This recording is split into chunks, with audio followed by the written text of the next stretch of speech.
सुन बुढा हो, लाउरी बुढाहरू सुन्नुभएको छ?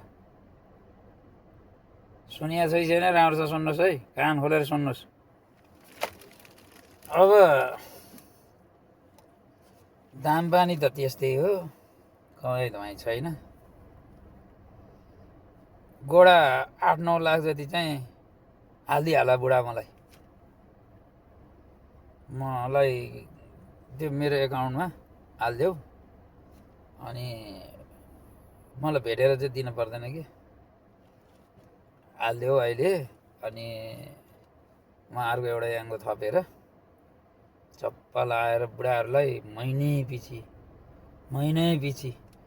तेल र मसला नुन किन्ने पैसा चाहिँ म पठाइदिन्छु क्या बुढा, टेन्सन नलियो बुढा यार। म पनि एउटा छोरै हो नि यार बुढा यार, होइन?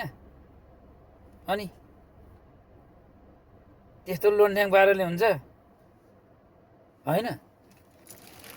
अनि अरूहरूले कहाँ कहाँ पुर्याइसके, टोलका मान्छेहरू कहाँ कहाँ अमेरिका कहाँ कहाँ पुगिरहेसके, म पनि जान्छु भनेर खोजेको, नापिहाल्यो क्या अरे फेरि मेन पावर दलले पठाउनै सकेर मुर्दारले। अनि के गर्नु? मलाई त अनि यसो सोचेँ, यो बुढाहरूको पैसा विदेश गयो भने डुब्छ कि क्या हो भने सोचेँ मैले। अनि त्यसपछि त बुढाहरूको पैसा डुब्छ, यो पैसा अर्का देशले खाइदिन्छ, अनि यो दलेहरूले नि खाइदिन्छ भनेर अनि मैले चाहिँ याङ्गो लिएर काम गरिरहेको छु।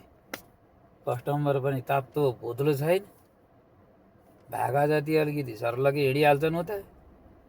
तरुनी अलिअलि भएको तरुनीहरू अब बुढो विदेशमा, कोही लाउरे, कोही के, कोही चाउरे, अनि तरुनीहरू चाहिँ त्यो सब होटेलमा पुर्याउन पाइन्थ्यो पहिला, आजभोलि त पाइनै छोड्यो।